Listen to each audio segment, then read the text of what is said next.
Recently, I went to Gamescom. Yes, I do go outside once in a while, even though it's scary. But despite that, it was something I actually wanted to make a video about. I mean, it's only logical as there's a lot to discuss after walking around there for an entire day. However, I did not feel like I wanted to make a very super depressing video, because while Gamescom looks very flashy, shiny and cool, it's when you delve deeper that the outlook becomes very harsh and, well, again, kinda depressing. It was a feeling that kinda overshadowed a large part of that day until we reached the hall with the smaller studios and indie devs. That is where my faith in the industry was, well, not restored, but kinda recovered, and my day actually turned out to be a very great one. Over the year, I see a lot of games come by and I start to follow them, and finally seeing some of those in a playable stage and even some close to release gives this weird they grew up so fast moment that I kinda enjoy in gaming.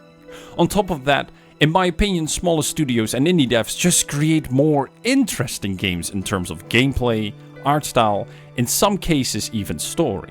And rather than having the same game over and over again, I'd rather have unique or different interpretations of particular aspects or entire gameplay genres.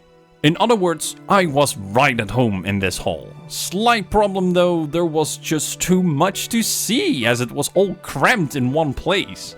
I mean, imagine indie devs getting more attention, let alone be better than the AAA studios, am I right? Anyway, thankfully many of these games had small pamphlets or postcards, which I of course collected and put nicely into a binder, so I can go through them once in a while to check for potential content, or to just remember that certain games are coming out, because again, I follow a lot of games. Maybe too much on that aspect as well. So to all the devs whose game made it into my binder, welcome. Thank you for the small gift and congrats, you will not be forgotten. Or at least not by me. But all jokes aside, many of these games look very interesting, and one of them is ShapeHero Factory. A game that promises to combine factory building with tower defense and roguelite aspects. Now, I like tower defense games a lot, even though I don't review them that often. Roguelite games I am not always a fan of, despite the fact that I review them quite often. And factory building games, I really love those. But just like with card games, I wish I was better at them. So to me it felt like a bit of a challenge going into this, as my success in this game heavily depended on my skill building proper efficient factories. But that's also a part what lured me into this game. So without further ado, let's see this weird mix that ShapeHero Factory has to offer. In ShapeHero Factory, you play as a master that needs to build an ever-evolving factory to create heroes and spells that must protect the crystal and defeat dark creatures in glorious battle. And that's pretty much it in terms of story for ShapeHero Factory, which in the broader scale of the game is fine. These kind of games usually just need a simple setup and have the gameplay take it from there. Of course, it would be nice to have story reasons to challenge the player to get through the first playthrough and potentially keep doing it for a longer period of time. In my opinion, because ShapeHero Factory mixes a specific group of game genres, the lack of a story wasn't that big of a problem. If this was another game, let's say like a card game or something, then I would have found the lack of a story much more problematic. So thankfully ShapeHero Factory went the direction it did. However, as that is the only core of the game that must carry the entire game itself, it better be good. Which it is. As mentioned, ShapeHero Factory's main shtick is a mix of 3 genres, however one is clearly more detailed and important than the others. Which of course is the factory building. It has the most impact on every playthrough and is what you for the most part will spend your time on doing. The roguelike elements come in second in terms of importance and mostly impacts the progression of tech, units and bonuses for your factory and the challenges you face in the tower defense aspect. Which comes dead last in terms of importance and in my opinion is not even that much of an aspect, as you are barely spending any playtime on it. Instead, it felt more like a very long but visually fun loading screen for a status report to see if your factory works properly or that it needs a lot of improvement or investment in different units. Each run in ShapeHero Factory will go more or less the same. At the very start of your run, you are offered a handful of choices that involve bonus technology and of course units you want to create in your factory. Of course, each run these are randomized, so every time you have to make different choices. From there, you go to a blank slate for your factory, where you must create the most optimal factory that can pump out as much and as strong possible units until a timer runs out.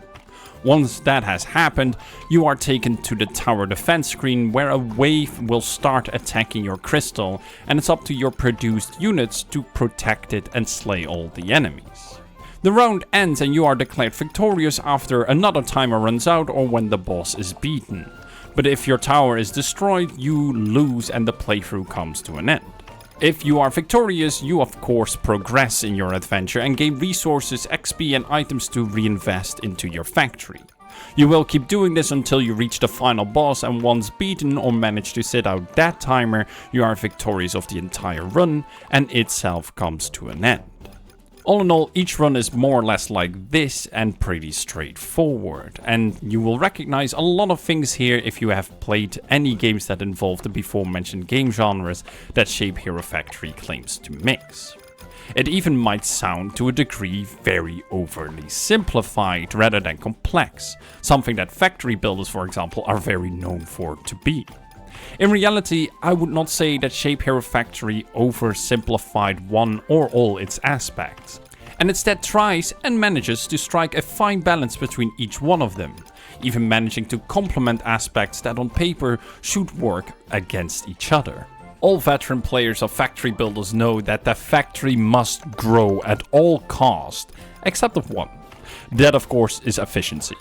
All of it must work at the best possible output and capacity, and to do this, you must spend hours, days, even weeks to design and build the perfect factory that produces a single part. But in ShapeHero Factory, we don't have that time. You must design and build fast. Yet the challenge here is not to get good and learn to build faster and faster and faster. Instead, it's to balance your focus between efficiency and fast, sloppy, peasant-style building. Yeah, I know. I am also very disappointed in myself. Though it's not that bad, there are ways to give yourself more time to construct your factory and fine-tune certain aspects of it. Be that via slow motion or even full free build during pause. However, your own choices can screw yourself over in the end as well. On your adventure, you unlock technology that makes building faster, more compact, or worse, more complicated. Look no further for this than the heroes and spells themselves. Depending on the master you pick, your factory will focus on creating units or spells. Both have a tier system to indicate how difficult the chain is to create them. Now, of course, you want high-tier heroes, as that is not just fun, but they also are very effective in battle. Of course, they require a lot more resources and factory space to be created. Building these chains can take a while, and in early game too long to make them, as again, you have a timer that runs out before you have to go to your tower defense section. So whenever you get to pick a new unit to build, you must weigh the choice against what your factory is already making and if there is enough space and resources to support this new production line. If you have played properly from the start, you balanced your time in making an efficient enough but also fast enough factory where you can add this new production line on top of. But if earlier choices cause you to be very sloppy because you picked a particular unit at the start, it will haunt you for the rest of your playthrough. Or not if you have the skill. I mean, I don't have the skills for that, but maybe you have. For most players, including myself, it will result in a fine balancing act between time spent on efficiency and just getting the job done. And it are these fine balances that the game strike between multiple aspects that really made me enjoy the game. And by playing along with this balancing act, a very natural difficulty, but also more importantly, learning curve is followed. In the end, the only aspect that to me felt a bit out of place was the tower defense. Technically, it's correct to call this aspect tower defense, but when I think tower defense, I think of more than just sitting around rooting for my created units to defeat my enemies with barely any input. I will not lie that at first this aspect was really exciting because you have no clear estimation if you are going to make it. But with experience you start to get a good grasp if you created enough units, and from that point on you will fast forward through most encounters as you have seen it all. Now I have a soft spot for these kind of factory / automation building games, and I wish I was better at them. But a problem I have with those kind of games that isn't a skill issue is that it seems like the journey is more important than the ending. Endings in those games either are non-existing or feel very lackluster. On top of that, the rewarding feeling is always very short-lived in these kind of games, as the to-do list always grows beyond the point that no matter how much or how well you do, it will always become longer and longer and longer. But that is also kind of the appeal of those games in my opinion. So I was very curious to see how ShapeHero Factory would go about this, because this is a roguelite. Each playthrough is limited by time, or other factors. Because your playthrough ends after roughly 1 to 1.5 hours, there is at least one rewarding feeling regularly there, that being beating the challenge given of completing a run. And this rewarding feeling starts to grow more and more as you add more ascension levels on top of the normal playthrough. And because the restart rate is rather fast in this game, having a bad factory or start felt a lot less punishing. I mean, you still get your ass handed if your design of your factory is bad, but it's at least a lot less punishing and easily to fix compared to other factory building games, and a complete restart doesn't feel as devastating as you are not throwing 50 hours of your life in the bin.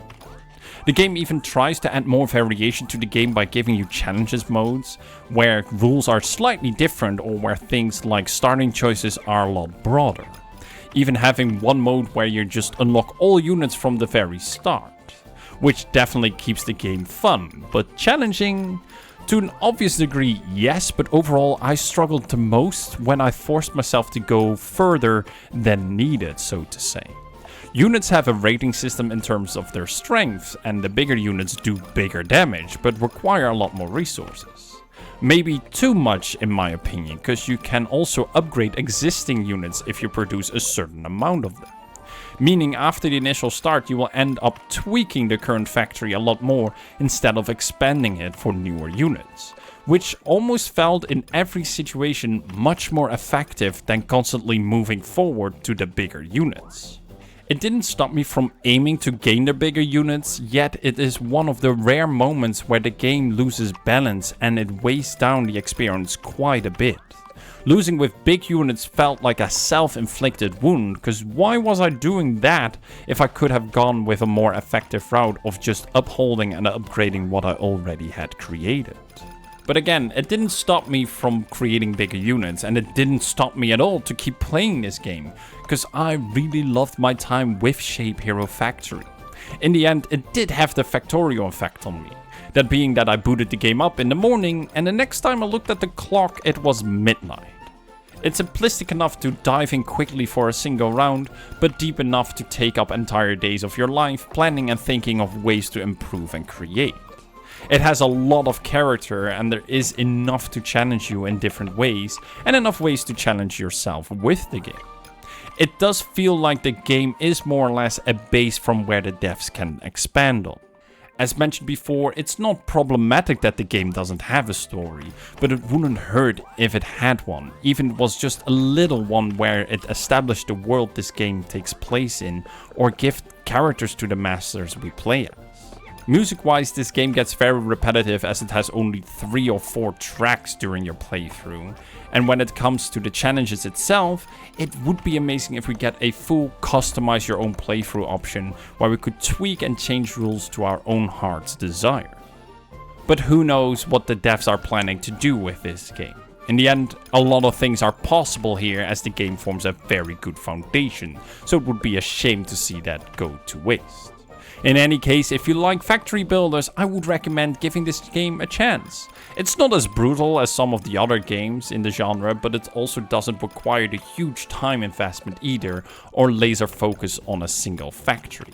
It's just a fine little factory builder game, and hopefully in the future we see this game and its ideas evolve further. Hopefully by free updates.